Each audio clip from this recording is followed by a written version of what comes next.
Excellent. So yes, thank you for coming today. So we are recording for anybody who's still in bed, about to go to bed, or hasn't got up yet, but would like to participate in this workshop. This idea came from Richard, I have to say. Excellent idea about, you know, in a way supporting our reviewers.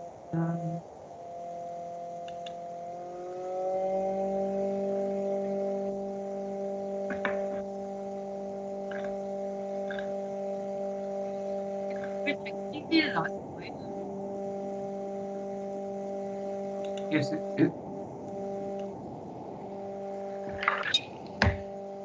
Can everyone mute themselves? Okay, thank you.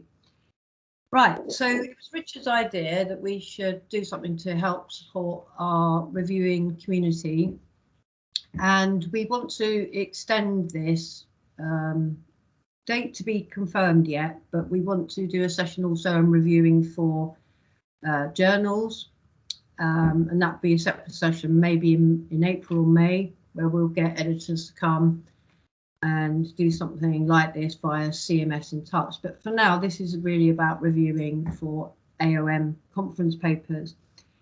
I personally find reviewing quite an anxiety-provoking activity. I might be alone in that, but I just think it's such a responsibility. And I used to think it was a responsibility about making the right decision, which of course we know doesn't really exist. But now I think it's just as important, if not more important, about the way we communicate that decision. And, you know, a hurtful or derogatory comment from a reviewer can be really crushing, maybe even career ending for someone who's having their first go and is quite fragile. But yes, it doesn't matter if you're early career or, you know, doesn't matter if you are early career or nearly finishing your career, crushing reviews are really unpleasant. So we also assumed that some of our reviewers might feel like this, maybe just as apprehensive about reviewing as those who've submitted the paper and are waiting for the result. I've never received any training as a reviewer at all, and I've always felt like I was sort of fumbling around in the dark, you know. Should I write more? Should I write less? Am I being too picky? Is this the right tone? So they were the kind of thoughts we had putting together this session. And I would like to thank Marcos and Alison and Alex for joining me, and also Ben, who was Development Reviewer of the Year last year. So he's coming from a different point of view as someone who's very new to reviewing, but done a brilliant job. So I hope that you'll find this workshop interesting and beneficial, and we're going to leave plenty of time for questions and answers. So I'm going to hand over now to our first speaker. Thank you. Thanks, Caroline. I think that's, oh, is that me or is it Richard still saying something first? Oh, sorry. Can you just put the agenda back up, Richard? You're going the wrong way.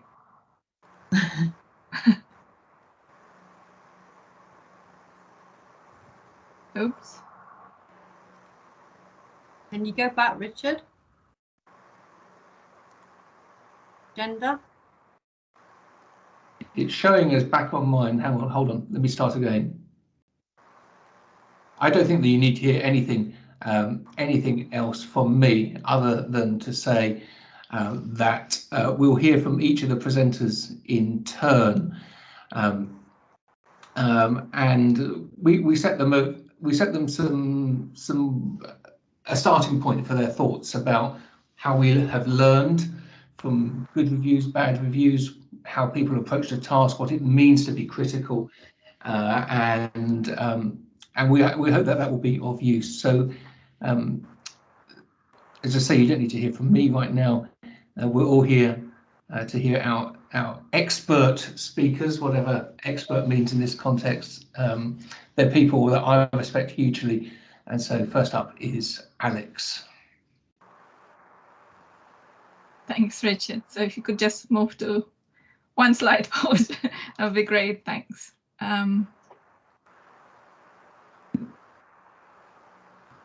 That's it. Thanks. Great. So yes, thanks very much, Caroline and Richard, for organizing this workshop, and thank you for inviting me to talk. I would probably describe myself as mid-career. I've been involved with the academy reviewing in particular for a long time, and in 2019, like Ben, I won the Best Developmental Reviewer for the division, which was really nice actually, because you get relatively little recognition as a reviewer. It's voluntary work, and it's nice occasionally to know that, you know, sometimes you get something right. And I mean, like, prizes are nice, but another really nice things to receive is actually genuinely positive feedback from the authors as well, and from the editors. I've done quite a lot of reviewing of other things as well. So last year I reviewed about 30 journal papers, which, just for context, is more than I've ever published so in my entire career. So I'm really bad at saying no to reviews, and one of the things I'd like to recommend is that you are a bit better at saying no to some reviews than others. So it's a really important service to the community, really important, but just look after yourself and take the number of views that's actually manageable. I'm really, I love reviewing, and I'm really interested in learning from them. But yes, it's you need to sort of maintain your boundaries, be better than me at maintaining your boundaries as well. Could we go to the next slide, please, Richard? Yes, just one more, that's it. There is an awful lot that you can learn from doing reviews. I mean, as well as it being a service to the community, it's just a fantastic learning opportunity for you in different roles.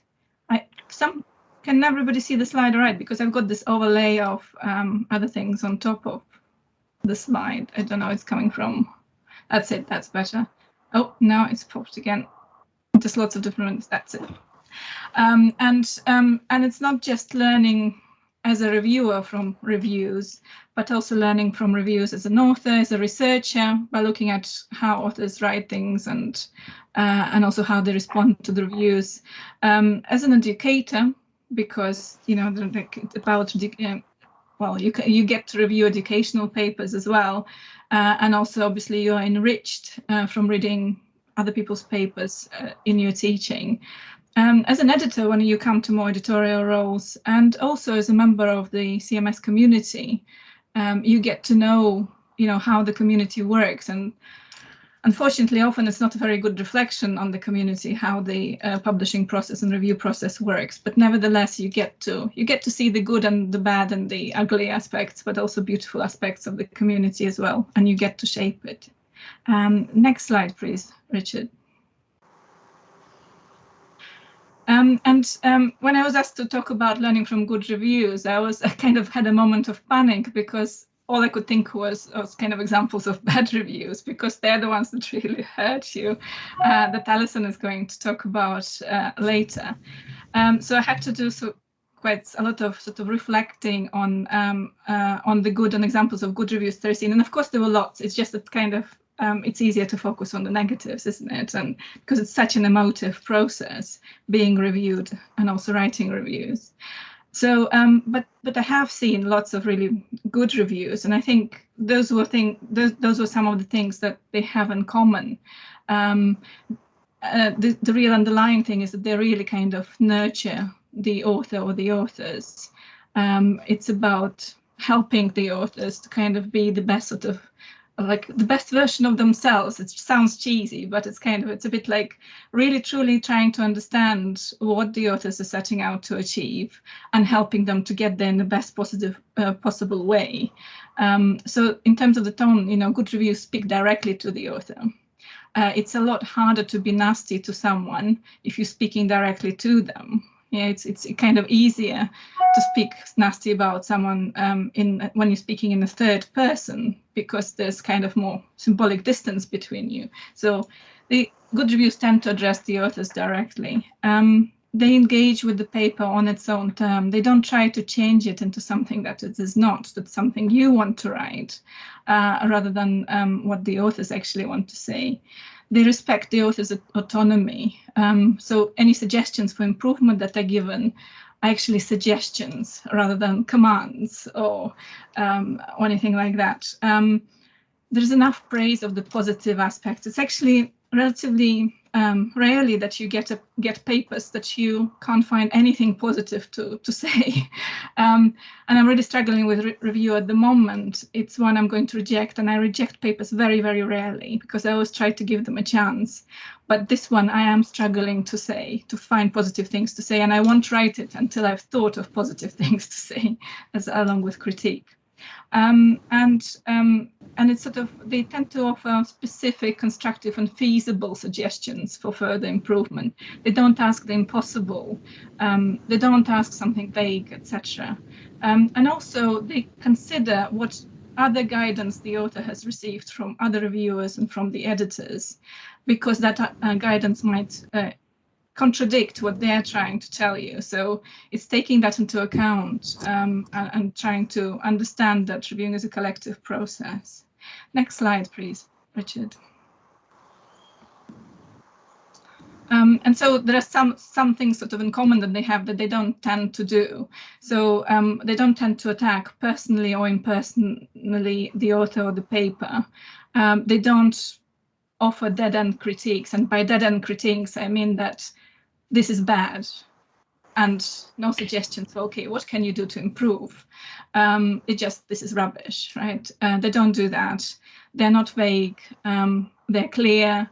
They don't make unrealistic demands. They don't ride their hobby horses, oh, but you haven't mentioned my favorite theory or method or analytical template or my favorite author, so you haven't quoted my own publications. Therefore, I'm going to push my own agenda. So the good reviews don't do that. They're not picky and they're not petty. Some things are important to suggest as changes and some things really not. They don't proofread. That goes back to pettiness. And they're about the right length, so they're not excessively long, where you just lose the will to live by reading them. But they're not excessively short either. So I've had reviews that were just a couple of sentences, and then you can't really figure out what they want you to change from a few sentences. Particularly if it goes on for 6 pages, also you lose the will to live because you think there's no way I can address it all. Okay, I think I'm going to stop there and pass on to Alison at this point. Thank you so much, Alex. I'm not sure that I have a lot to add to your comprehensive list, but as you were talking then, I was thinking about how a good and a bad review can blur. And I guess I could start by saying that as a PhD student, when I published my first paper in the journal organization, I was really fortunate to have really senior, generous, kind reviewers who didn't expect a lot from me in terms of rewriting my ideas, reorientating my methodological approach, rewriting papers. And I assumed that that's what academic writing and reviewing was.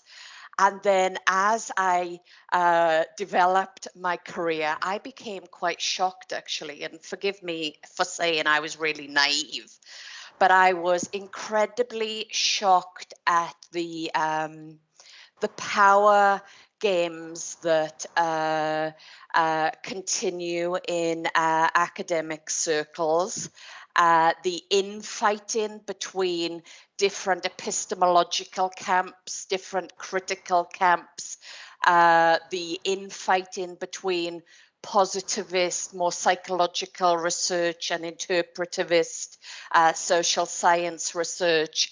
And I think we're in danger of combusting if we continue this infighting between different approaches within CMS specifically. And as I was reflecting on my worst review, these quotes from the review kept coming to my mind because they live under your skin and you never move on from them, of course. But I've never cried over a review, and I think I'm one of the fortunate ones. And I also laugh at really bad reviews because I cannot actually believe that people write bad reviews. And some of the comments that I've received recently, because I think people are time short and therefore writing more critical reviews, are, as a grad student, you should read the work of Pullen. Or there is no place for gender research in this journal.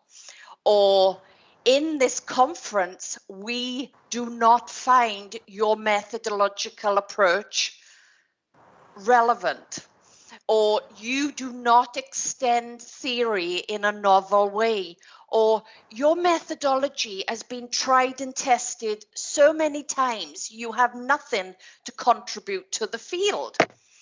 And, you know, it makes you want to quit, but I haven't so far. So in terms of learning from the worst reviews, I would say that I always feel very humble when I'm asked to perform a review, because it invites me into the scholarly space that somebody's in. It invites me into their life, and it invites me into their personal journey and struggles about the ways in which they write. So I would say then that some quick learning points would be, you don't know who I am as an author, and we don't need to have the assumptions or the judgments about who the author is. It's up to us to situate ourselves as authors if it's relevant to our work, but it's not up to the reviewer to situate the author in order to reinforce their view or assumption of us as an author. And I think I would say that I think Alex is absolutely spot on when she talks about writing enough to show that you care, but don't write so much that we're trying to co-author the paper with the author, because a recent review I received was over 6 A4 pages. And there were lengthy quotations from various people's work that I needed to cite. And this person had clearly gone through various papers and books to include these quotations, including quotations from my own work.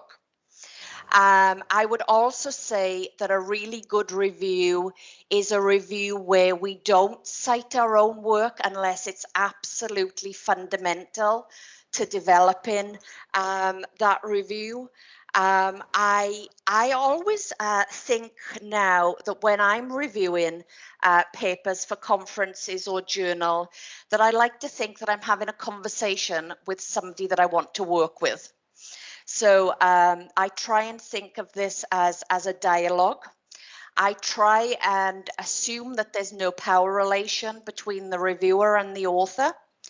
And I think I try and be as open and generous and kind in my comments, but I'm also very clear and direct about the quality of the paper in relation to the aims and scope of the conference and the journal to the editors. So I don't think it's our responsibility as reviewers to make the calls on papers, I think there's much more responsibility needs to shift to the editor or the program organizers of the conference in order to make the judgment calls. So my final word is, how do we engage with people's work without passing judgment and making unnecessary assumptions about the validity and the quality of different epistemological orientations, etc. Thank you so much.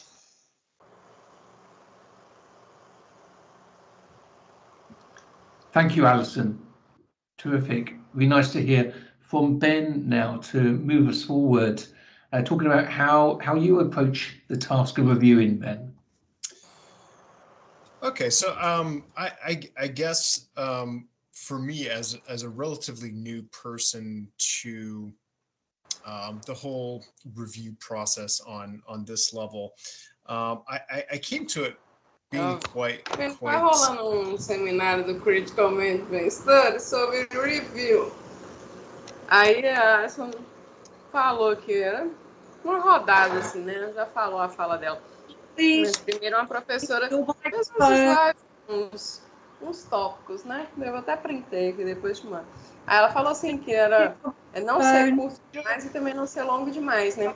Aí a Alison falou. I'll just wait for a second. Okay, there we go. So I came to it as a very self-conscious person for reasons I'll go into in my second talk, mostly because of academic trauma from my undergraduate. But I guess the most important thing was developing a sense of reflexivity as a reviewer, and realizing that I'm in a gatekeeping role, and any kind of rejection really needs to come with an awareness. And for me, that kind of revolved around three different aspects. The first is place, thinking of the role of my location, both my physical location, my profession, my life. What is that bringing to my biases, my expectations of what I'm reading? As someone who's been lecturing in university in South Korea for 12 years now, this has been something that I've really developed over time as almost a survival mechanism for the job. Being able to communicate with my students in a way that is valuable to them. The second kind of is connected to that, and that's perspective. Trying to, self-consciously think about how my beliefs, my experiences, philosophical approaches, methodological approaches are affecting my reactions, my judgments of what I'm reading. And I think the third one is probably the most important for me personally, and that is acknowledging my privilege and understanding that as a white male American English speaker, I'm kind of in the top bracket of privilege, and trying to step out of that, or trying to understand how that affects my view and my perspective of what I'm reading is an important way of finding what are my blind spots, what am I not seeing, who and what is invisible in what I'm approaching in this author's work. So for me, that's kind of the perspective that I began the review process, is just becoming aware of my situated experiences and professional perspectives. All right, thank you. So that's my turn then. So Hi everyone. So Marcos Barros here. So I'm talking about two things, one after the other. So first of all, the extremely thorny subject of what is a critical paper. Of course, I think most of us here will have a slightly different versions of what I'm going to say here, but it's an important issue because as a community, this is what makes us distinct and it makes our work distinct. So it's important that we look at, or the papers that you're gonna look at, and they try to understand what is critical about it, what does it bring in terms of criticality. So criticality, the way I see it, like there are two main elements that probably evolved during all those years on CMS. So the first one is the idea of a paper that unveils power dynamics or domination imperatives. So the whole idea of denouncing or creating awareness of of these issues or specific practice in this sense, and to explain how they work with the perhaps the unstated goal of trying to create defense mechanisms, etc. So this, I think, was the one of the major initial visions of what a critical work is.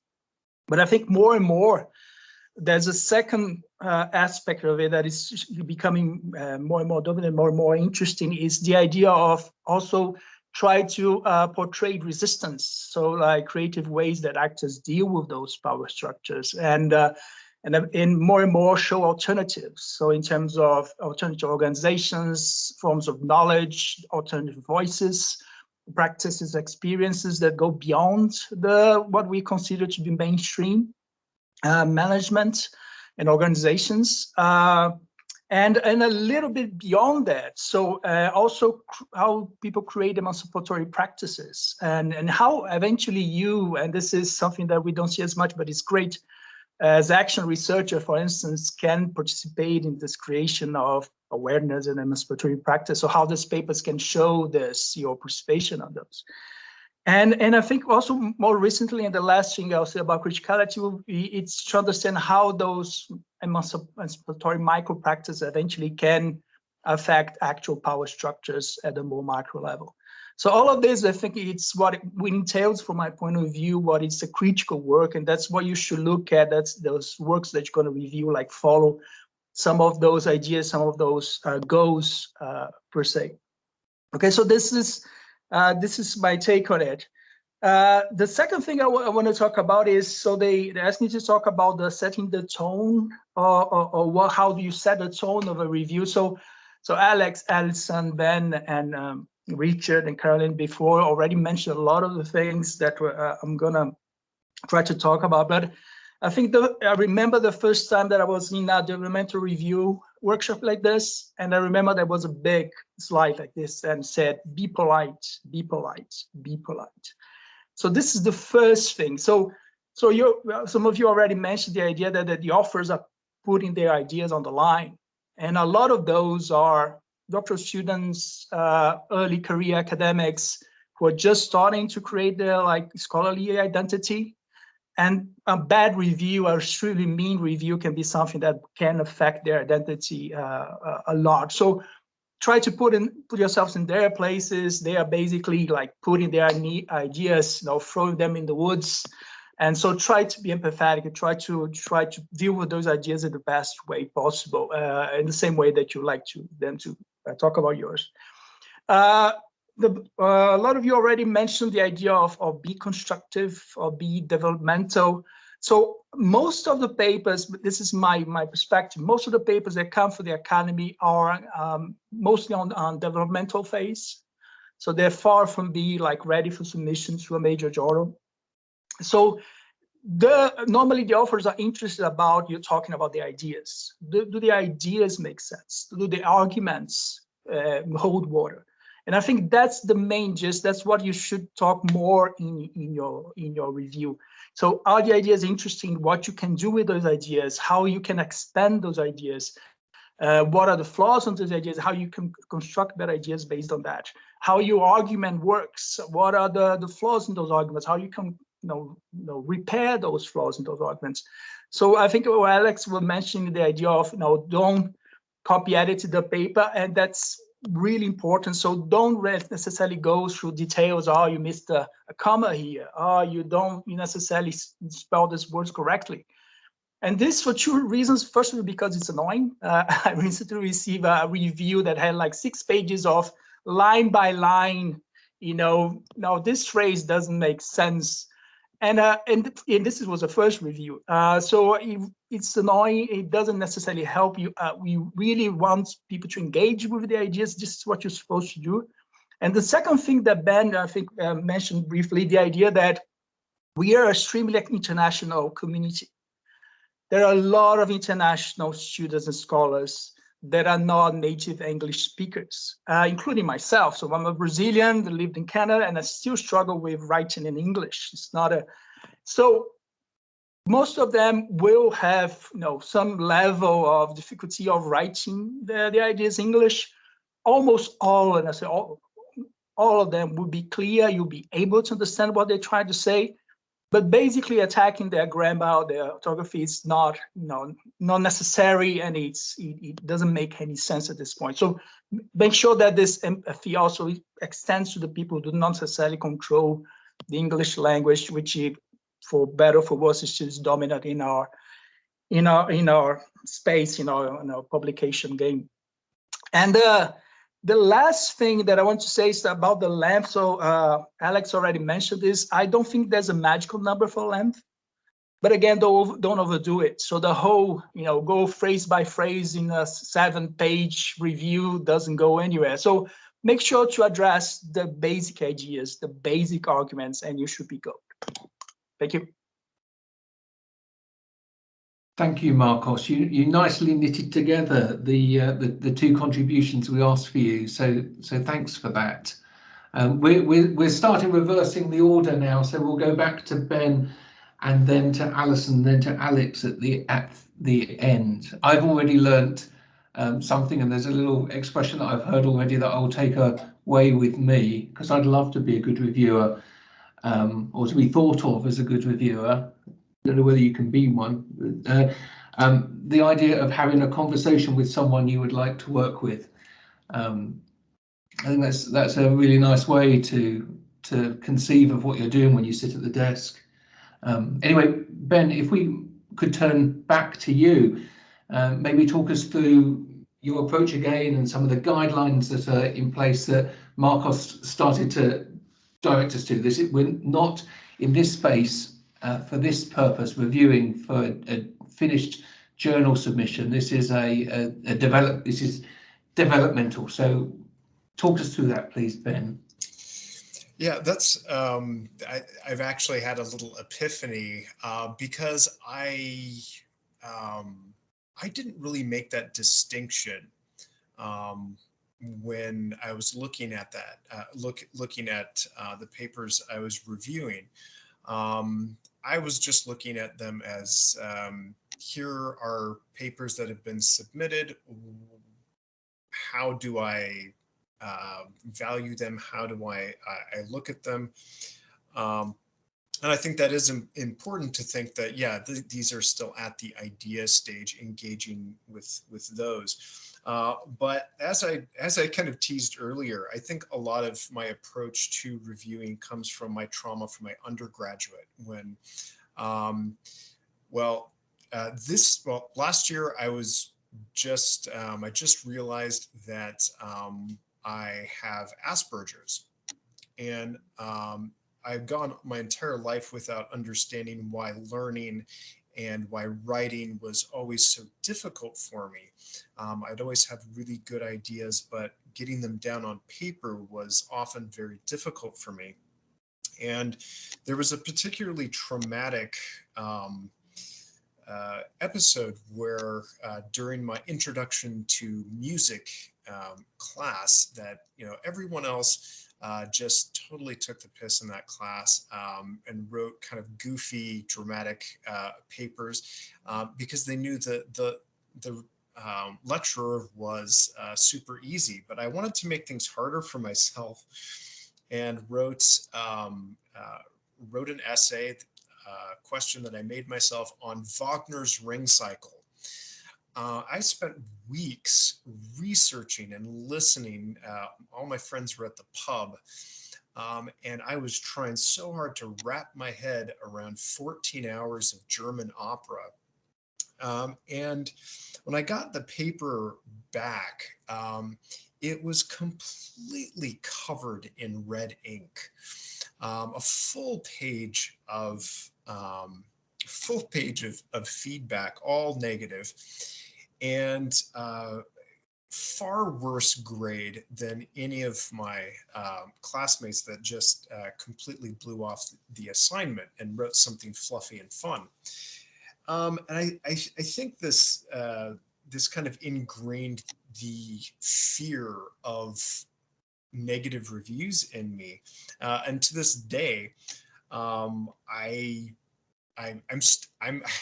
actually not published yet. I have multiple manuscripts that I've considered submitting at one point or another. So coming to this as a reviewer who's never been published and is only kind of marginally entering the edges of academia, it was a very daunting process for me, and I decided to view it how I to approach the paper itself and the contents in more of a dialogical way. So one of the first things in the Academy of Management, reviewing guidelines is it passing the so what test. And the whole so what test has always kind of bugged me, because it's such in many ways, it's a very subjective question. So I think to answer this so what question, it's important to look at, well, who could this matter to and why? And to think about it from a number of different perspectives. As Marcos was saying, I think a lot of this keeps on going back to the idea of so much of academia is centered in North America and the British Isles, and other native English speaking countries, that a lot of approaches and sometimes even styles from other countries get either pushed to the sideline or outright attacked. So both stylistically and almost from a philosophical perspective, ask, who does this matter to and why? What are the are there arguments? Are there points that I'm not immediately seeing? I think that kind of goes back to developing this kind of relationship with an author, that you don't know who they are, but obviously as you're reading through this, I think most of us get some kind of image, some kind of imagined version of who the author or authors are. And I think that can also be a dangerous thing, because sometimes that can lead back into playing into our biases, which most of us don't even think about, or maybe some people think about it more than I do. But since I've gotten into the habit of, in my first section talking about being aware of those biases, the role of place, the role of privilege, and the role of perspective, I think that can help kind of, if not remove, at least be aware of those biases, and turn that relationship into kind of a questioning relationship. So with all of my reviews, I moved away from making statements and moved to asking questions. Asking, do you think, when I'm talking about a theory or a person that I'm wondering if that's helpful to them, do you think such and such would be useful here? If not, why not? Because we have no way of knowing whether that person has been that theorist has been discounted for a specific reason, or if it was an oversight. So using questions to highlight the gaps, not in their paper, but bridging the gaps of understanding between you as the reviewer and them as the author and potential readers or conference participants later on. I think this is what leads to another one of the big guidelines in the AOM reviewing guidelines is, does this add value? And I think that's another kind of loaded question. Does this paper add value to the field? Does this add value? So the whole idea of what is valuable, who is it valuable to, who is making these value judgments? And I think that interrogating that idea of value is a very important thing. For me, a paper adds value if it either undermines or exposes structures of power and inequality. But that's not necessarily everyone's definition of value. So I think being upfront with the value statements that you are working with the author. So kind of bringing it back to my own professional experience, this idea of keeping an open dialogue that's more about questions than about statements is something that, with my own students in class over the last decade or so has really revolutionized the way I relate to my students. And has kind of taken me in a very different direction than the harsh criticisms that I got as an undergraduate in the UK, as a poor American student in the UK that had the shock of academic standards suddenly, and being able to kind of turn around and give a softer version of questioning than I received. It's something that I have found very fulfilling, both as a lecturer and as a reviewer. All right, so that's kind of my take on it. Okay, thank you. So I was asked to speak to the scoring component parts versus taking a holistic approach to reviewing with regard to the CMS division. So drawing on Alex, Ben and Marcos, I will very, very quickly summarize my approach to doing this review. And I'm particularly struck by my colleagues' comments today. So about remembering the diversity of the authors, that this relationship between the reviewer and the author is one of compromise, and checking my own biases in relation to papers. So my bias is, if a paper is bold, creative and original, I don't mind about the quality or the value. If it's new and exciting, I'm very, very happy to support it. Also, that if it's from part of the world that we don't get a lot of papers at CMS, given that the CMS division is international and we encourage more international papers, then I allow for that very, very generously.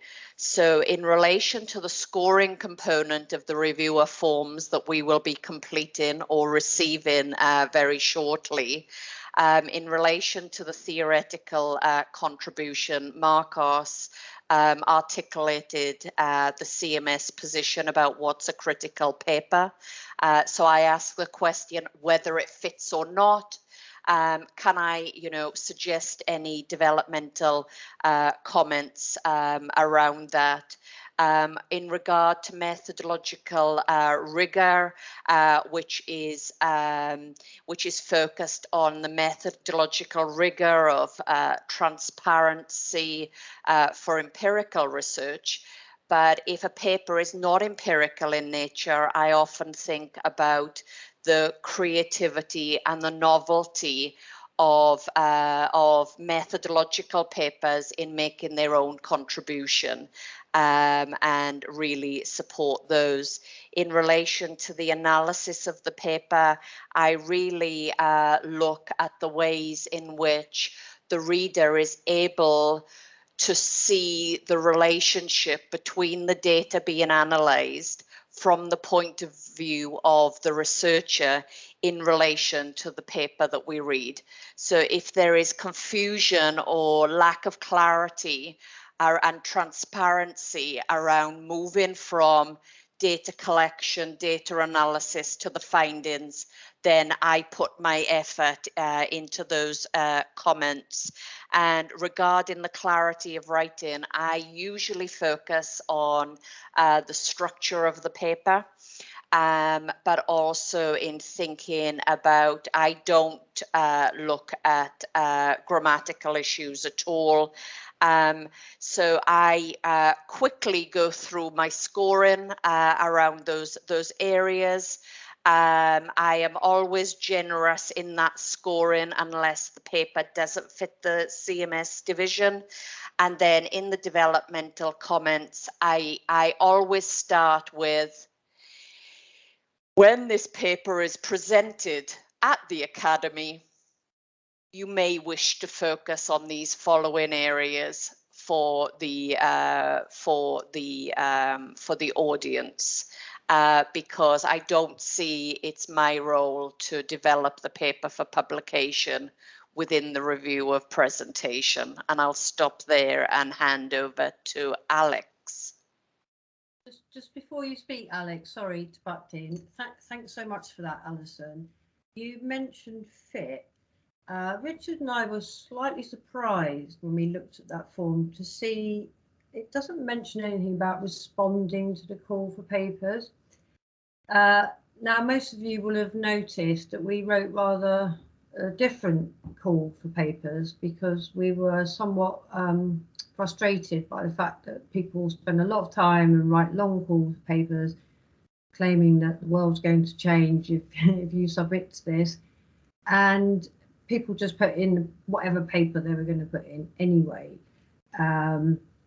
So we tried to make it simple this time, and it had to just be critical, and it had to talk about one of the D's, which we felt underscored the critical aspect. So it might be worth bearing that in mind. And one other thing that I should say is thank you so much, Ben, for sharing your experiences. And I think the thing is, we have to remember that anyone who writes anything and submits it is automatically exposing themselves as being vulnerable.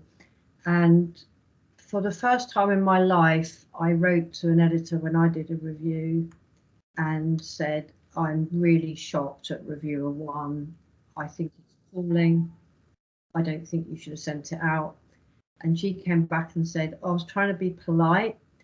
Now, I think sometimes it's worth pushing back, especially as a reviewer, if we see things that we think are deeply offensive.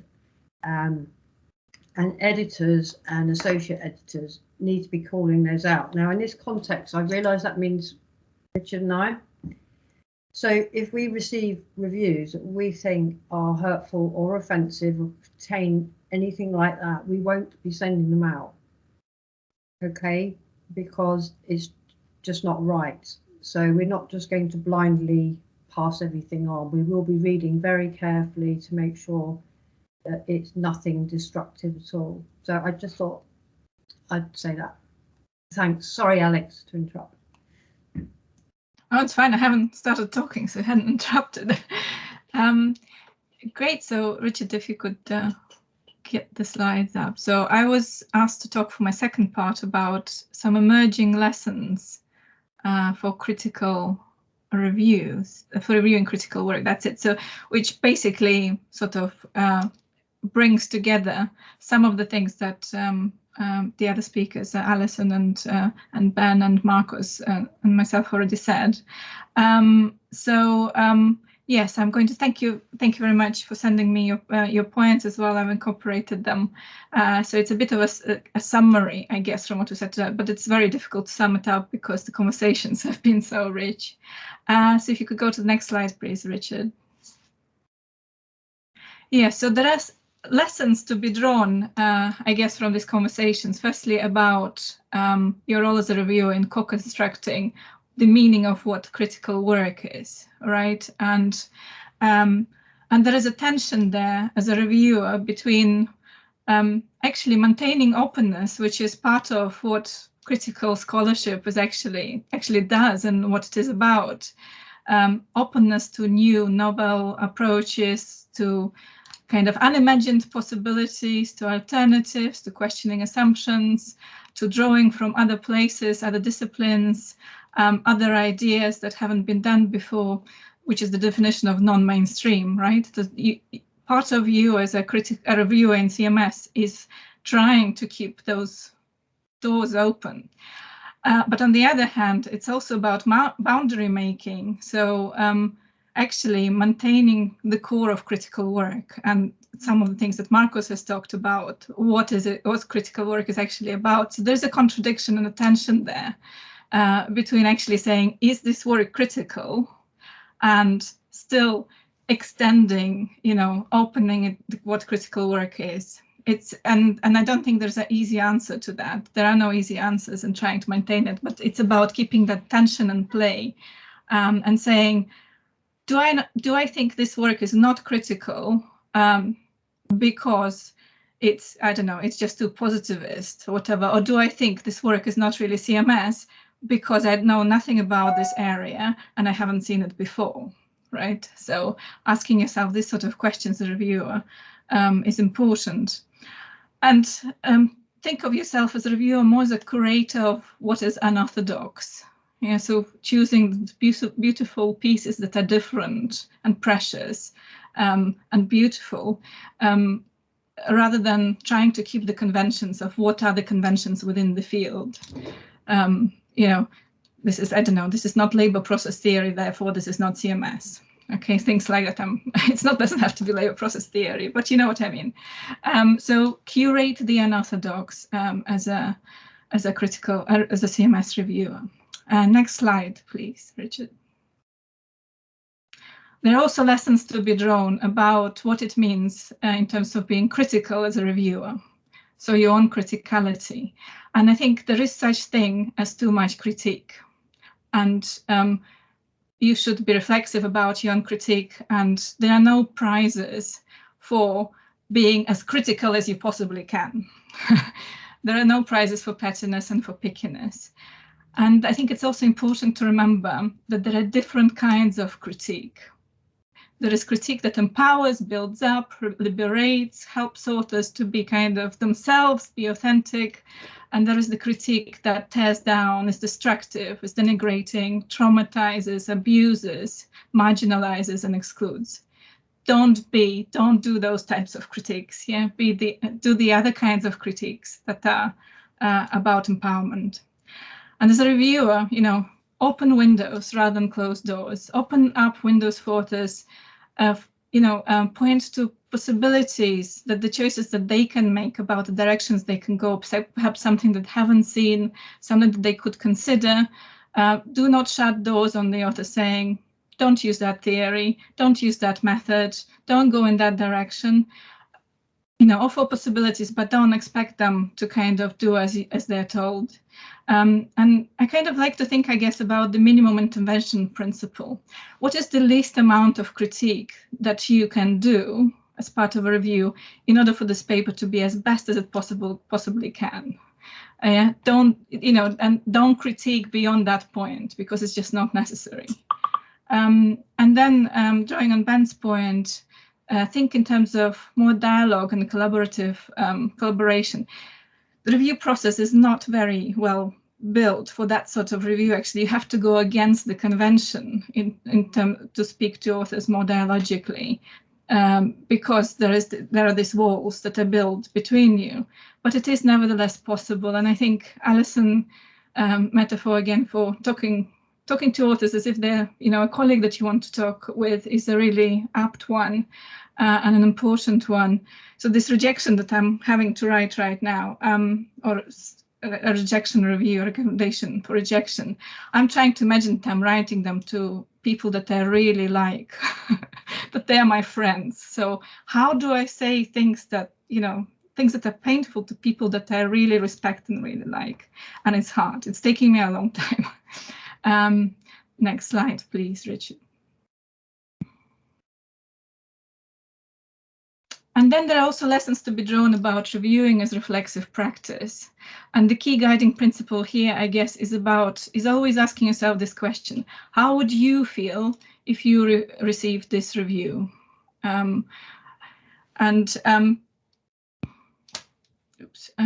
Yes, and part of it is be really aware of the power asymmetries in the review process. It's important to take a stand against those asymmetries, but they are so embedded in the reviewing process.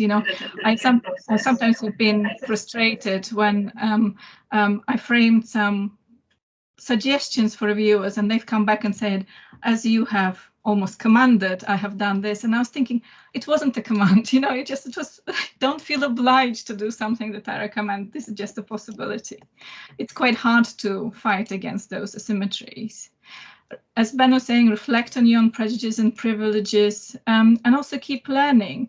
There's a lot to learn from reading other reviews, from reading editorial comments, and from reading author responses. And then you can adjust your own behavior and your own practices as a reviewer. And finally, look after yourself as a reviewer. It is emotionally draining. It can be. It takes a lot of time. Again, thank you so much for doing that important service to the community, but do place boundaries on how much you review as well. And next slide, please, Richard. And then also there are lessons to be drawn about reviewing as transformative practice. When you review, you are shaping the field. But the culture of the reviewing and publishing, including in CMS, is really harsh and really traumatic and painful. But as a reviewer, you get a chance to contribute to changing that and transform it in small steps, one review at a time. So be kind, respectful, empathetic, inclusive, and transparent. And you'll be part of that change in small ways. So, and please, colleagues, do add to this. This is a kind of meant to be a summary. So mine is not a final word, of course, on this. Thank you. Wow. So lovely things have been said by our presenters. Really, really carefully worded, really provocative and thoughtful, and actually kept to time. In fact, we're 10 minutes early, so that's brilliant. So the floor is now open for questions. If anyone feels they don't want to ask a question, you can type it and Richard or I will read it out. So we in fact have half an hour left for questions. Can I ask a question? Sure. Can I ask a question? Yeah. Dr. Payal Kumar from Delhi, India. Yeah. I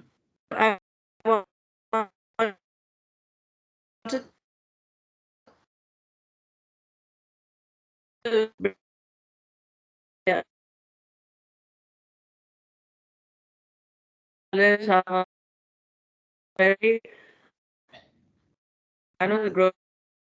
They take feedback very personally. We can't. I'm Whether so sorry. it's a work praise or performance. Can you hear me? Or whether it's a review as I'm afraid you're not able to hear me. I'm afraid you keep cutting out, Payal. Would you would you mind typing it in the chat, and then we can ask the if I'll do that. I'll do that. Sure. Presenters to respond. We only got every few words there. Can we take another question? Another question? Yeah. Waiting. Anybody want to put their hand up or type or just speak? Because we don't think we have a queue at the moment.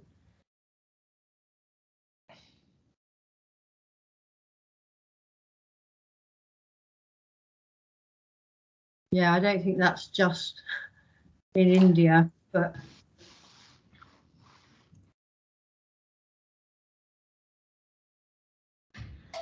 this is about doctoral scholars taking feedback very personally in India. I was just thinking immediately, I think I've certainly seen that defensiveness. In fact, I wonder whether if Alison or Marcos or Ben or Alex have had experience of dealing with their own students who have had bad reviews, and what are the kind of things that you tell them to restore their confidence in the world? So can I start? Okay. So the first thing I should say is that myself, when I receive any kind of reviews, I normally take a look and leave it, on the desk for at least a week, and don't look at it again, because I think that our first reaction is defensive. I think it's human nature a little bit. We get hurt by the reviews. Even if sometimes if it is possible, we cannot see. We just see the bad elements of the review. So I just take a first look and see what is the basic response, and then leave it on the desk and look at it a week later. Another thing is that I want to say is that, and this is something that we have to try to avoid. I understand and agree with Alison that there's power dynamics in the publication process, that's for sure. But I think it doesn't help in any way to think that a reviewer is politically motivated, or the editor is politically motivated, or because it just distracts us from to actually engage with what they're trying to say. And my experience, and perhaps I was lucky, and it's 99% of the time, they're really trying to help. They're really trying to push the paper forward, to help develop the arguments, etc. So yeah, so I understand the defensive. I understand that sometimes political issues happen, but I would say that most of the time they really try to help, and it helps to leave the review in your desk for a week, and after, when you're you're more peaceful in mind, you take a look at it again. Yeah. I was wondering if I could just jump in here a second to address what Payal and Shayla were saying here about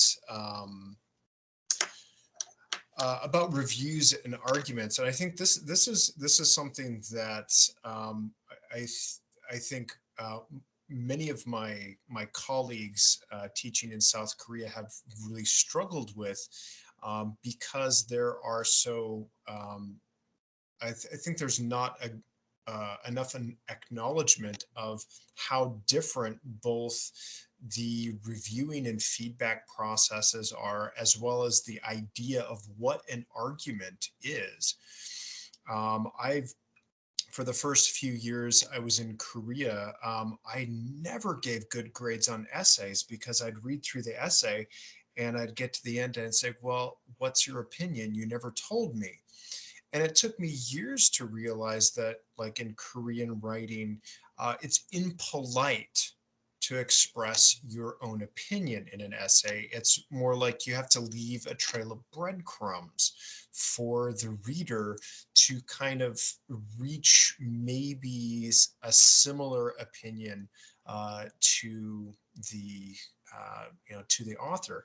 And that took me years to get around. And I think there really needs to be more effort made to be aware of, the idea of these direct communication, direct attack, following logic, mathematical, unemotional logic. That's kind of the expectation of a lot of, scientific, but, even other Western academia is really abrasive and can be very offensive and harmful in a lot of other cultural contexts. Thanks, Ben. I see a few comments that are coming up around advice for what to do when reviewing papers outside of one's own theoretical or sort of domain, outside of the comfort zone, about how to know how much to write. One thing that I would be curious to know is, I know Alex spoke about having spent a good deal of time reviewing a paper recently and refusing to write something down until she could find something nice to say. I wonder how much time people here spend on reviews, what you do if things are outside your domain, and how long do you write for?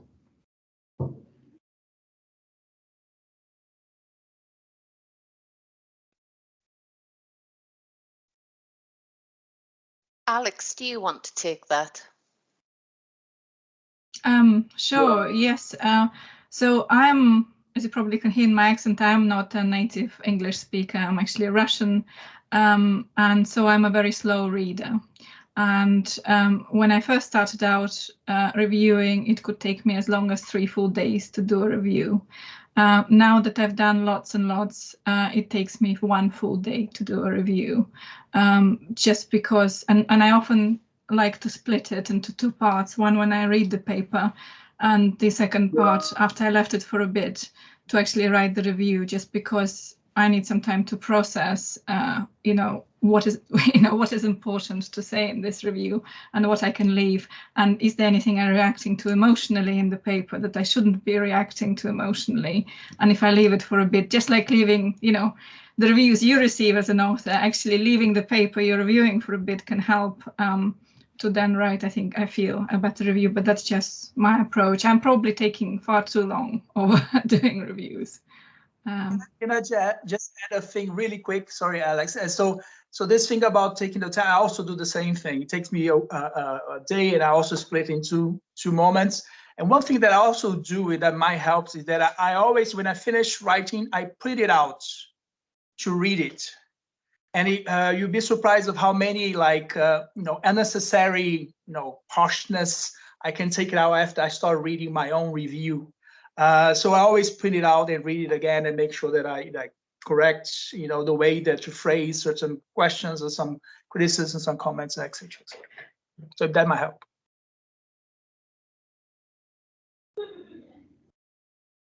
Thank you, Marcos. Caroline, I know that is a conversation we've had previously about how much to write. Would you have a few share with your thoughts? Well, I think I'm right. I'm talking about reviewing for. I think I am now talking about reviewing for journals rather than for CMS AOM. But I think you can normally spot a more junior reviewer by the length of the review. So I think when I started reviewing, I used to write a lot. And then I would see other people would write, say, half a page. And I've received reviews that have been line 24, line 26. And I knew straight away who had reviewed it because of the subject matter, and because it was no doubt, a very early career reviewer. So I'd say my reviews have got shorter. I try to structure them under headings because that's the way that I can deal with it, but sometimes put a general comment. I would say page 1 to 1.5 at the most. I think it takes me as long to write the review as it does to read the paper and decide what I'm going to write. And I'm sort of glad to hear that it takes other people the same amount of time. But as going back to what I said at the beginning, it's a responsibility. If you don't accept the duty of care to the person who's written the paper, don't review it. And I would also say I don't personally review papers that are not in my area, because I don't think it's fair to the author to have a reviewer ask stupid questions. So yeah, I don't know what other people think is the correct length, but not too short, not too long, I think is what Alex recommended. Thanks. Alison, I see you've got your hand up. Yeah, thank you so much. I wanted to pick up some points from the chat around whether we review in areas that are not our kind of theoretical strengths. And I think it depends who and where we're reviewing for, because I think it depends on the type of paper. If it's reviewing for a conference paper, you can probably read it and offer an evaluation or a reading of it and offer some generic comments. But if it's for a leading journal of the field where they advance a particular theoretical contribution, I wouldn't be reviewing that theoretical paper that for that journal, because we don't have the knowledge in terms of the fine details of that contribution.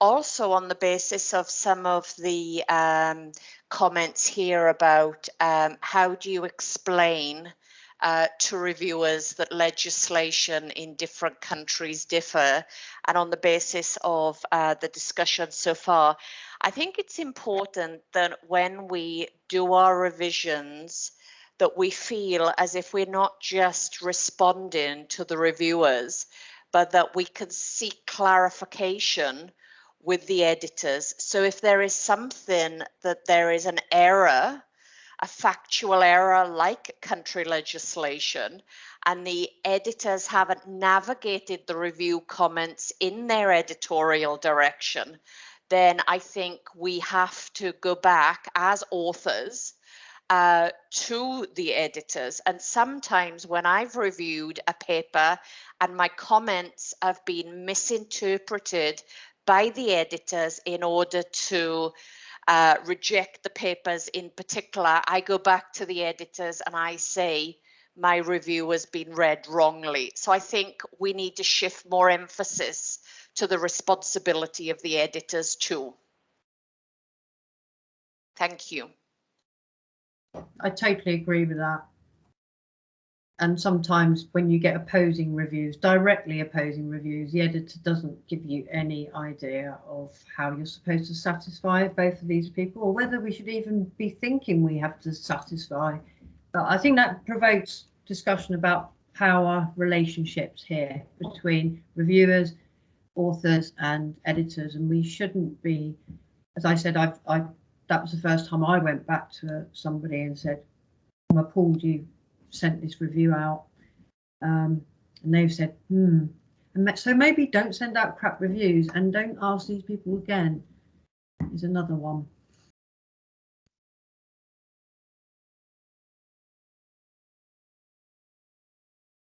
Do we have any more questions? Please, if you do feel shy, just write it in the chat or just go for it and put your mic on.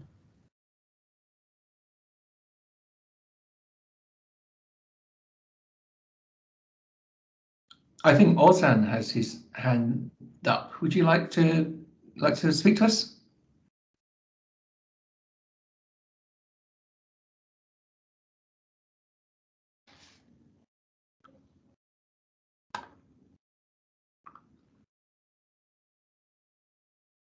Ozan, are you there? You may need to put your microphone on. You look muted at the moment. Oh yes, yeah. It's very early in the morning in the Colorado Boulder. So have a good morning and good evening or good afternoon to everyone, and thanks for this wonderful, fruitful session for all of the organizers. And my question is about personalization. I think it's also how much personalization should be in there, or how much of them shouldn't be, was the question coming to my mind. Because in my point of view, if you cannot personalize something, I don't think you will be able to provide like solid arguments on it. But I want to see your comments on it. Thank you very much for this.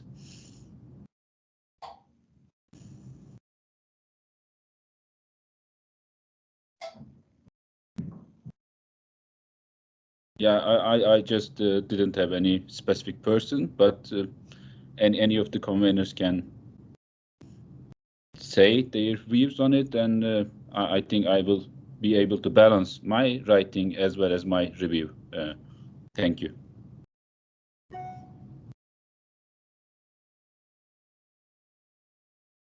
Alison, you were nodding a lot. Do you want to come in? Yeah, I'm nodding a lot as well, because I think that's a very good point, Ozan. And I was thinking, and then I realized it was 12:19 a.m. So I was nodding to make sure that I was actually still in my own body. Yeah, that's a really good point. So from my perspective, I'm not an objective, impartial reviewer. So I always state where I'm coming from. So I often say things like, as a feminist researcher, I'm reading this paper in relation to marginalization, or as a reviewer, I'm taking a particular embodied reading of this paper. So I situate myself in relation to the paper in order for the authors to understand where my perspective is coming from. And if they want to take those comments on board, that's great. And if they don't, that's great too. But I think it's, as an author responding to reviewer comments, I'm always really keen to read how the authors have navigated the comments rather than responded to reviewer comments.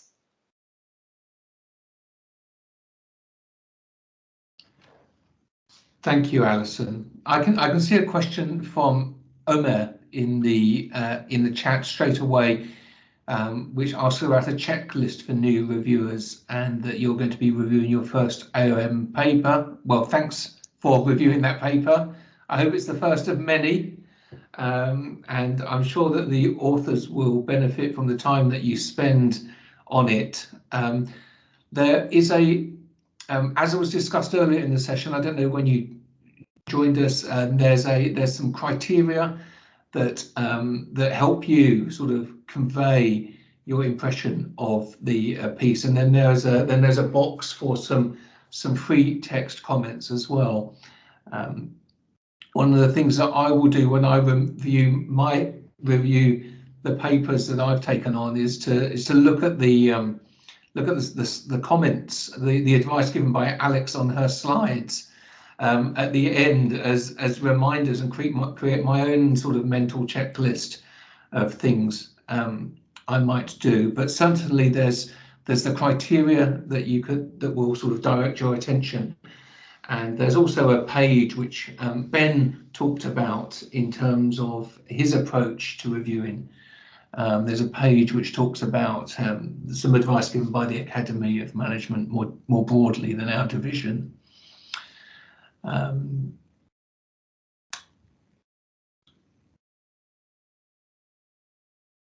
I see that Obiegeli, I think that your comment, I think there will be some that will be able to circulate. Will we be able to circulate your slides, Alex, as some summary points? Is that okay? And this recording, we will make this recording available as well.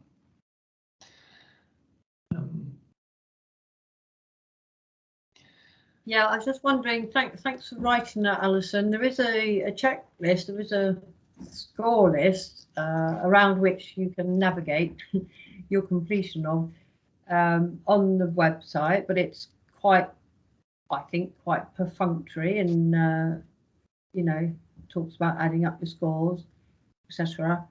In terms of what we said, yeah, you can listen again if there's parts that you've missed. I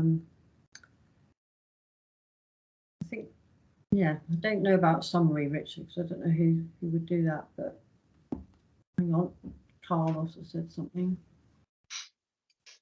Oh, opposing reviewers. Well, of course, we're getting now, some of these conversations are not about conference reviews, because you don't get to respond to conference reviews. And so we don't get into all that sort of stuff. But in terms of opposing reviews, someone's written here that they reviewed something, and then the editor sent back the reviews, and their reviews completely different to the other person's.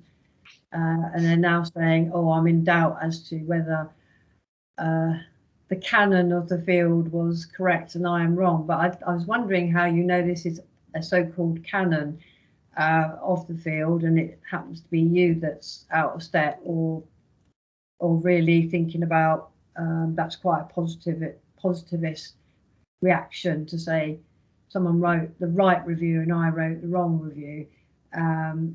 You wrote different reviews, and really in the end it's you know, you review from your own point of view, and if there's an issue like that, I think that's an editorial decision. I don't know if others would agree, but it's not for you to change your mind and feel embarrassed that your review was different.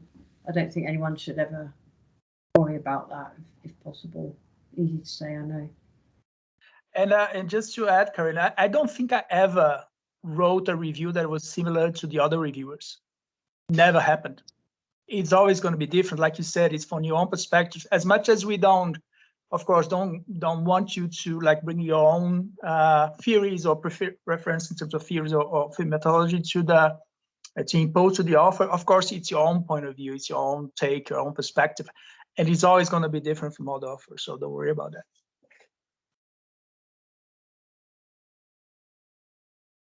Yeah, and don't assume everyone else is more experienced or better. And even if they are experienced, they could be the worst reviewers, in fact, because they've forgotten what it's like to feel exposed or vulnerable. So please, don't be intimidated. I'm reminded of one comment that I was sent by email from one of our colleagues on the exec who hasn't been able to join us, and I said I would just share their comment. I know that we've alluded to it in some of the conversations I had today, but I'm just going to quote from the email that they sent me. And they said that they described an experience of having having submitted a piece and received a review, and they say that this experience made me reflect on the extent in which reviewer biases and epistemological tendencies factor out in how a review is given, and how reviewers do a disservice to the papers they review by attempting to veer them into their favoured epistemologies and methodologies. A reviewer's job shouldn't be about how they would have written the paper. They need to examine whether there's an alignment between epistemology, methodology, and the ways in which the findings are presented and analysed. I said that I would share that because I think that captures a lot of the things that we've been talking about. We're towards the end of time. Do our four speakers want to say a final sentence and a farewell, and then we'll probably draw to a close.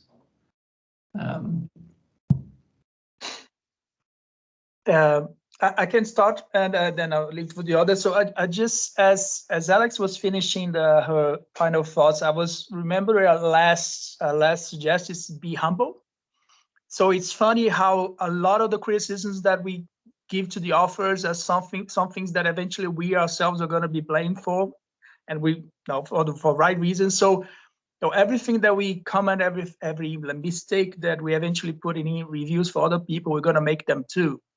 So we're far from this high almighty controller of all knowledge, publication wizards.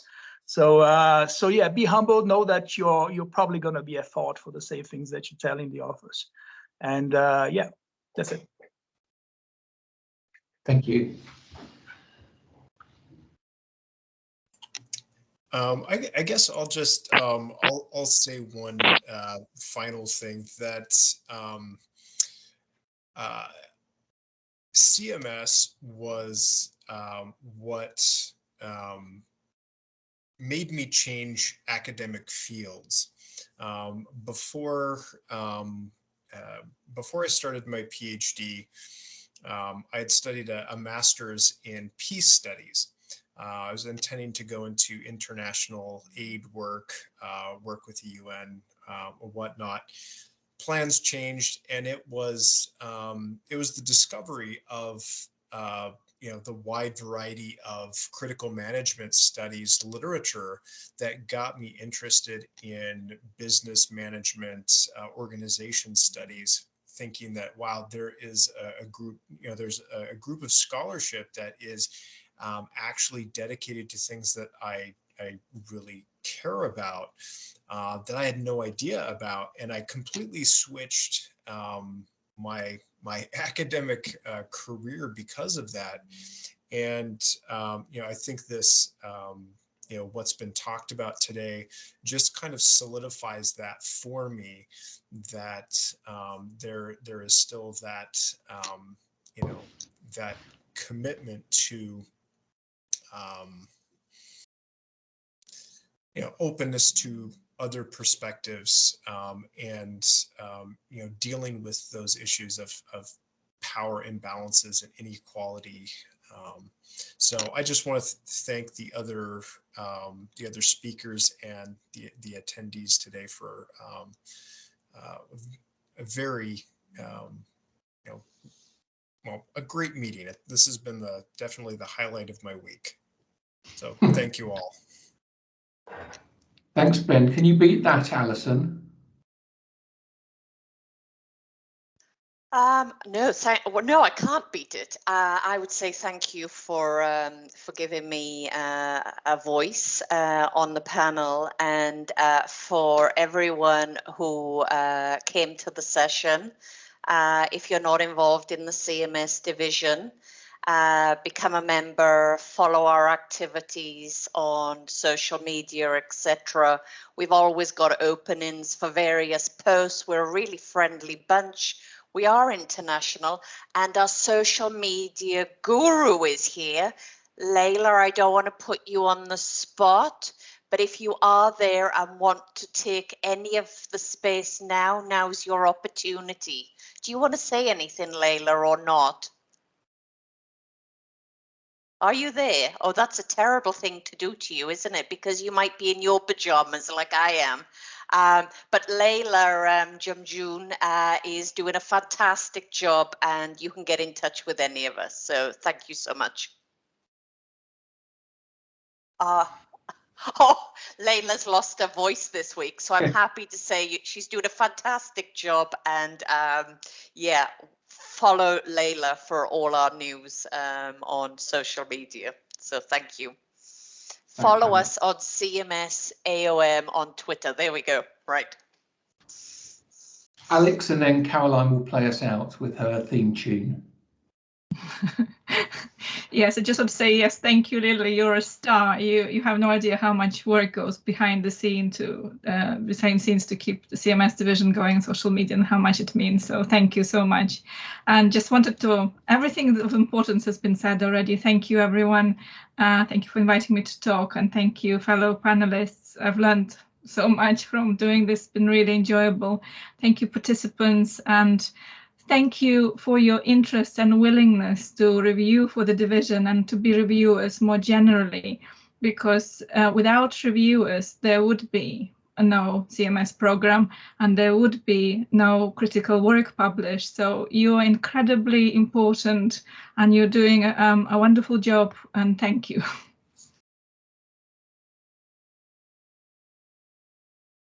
So I think I'll leave Richard to do the theme tune, because he is, after all, a magician and a singer, But I would also just like to say thanks so much to everyone who came, everyone who will listen to this on recording, and to these lovely speakers who at very little notice agreed to do this session and have done it brilliantly. And again, if you want to come to a fuller session on reviewing for publication, that will be on the CMS in Touch newsletter at some point.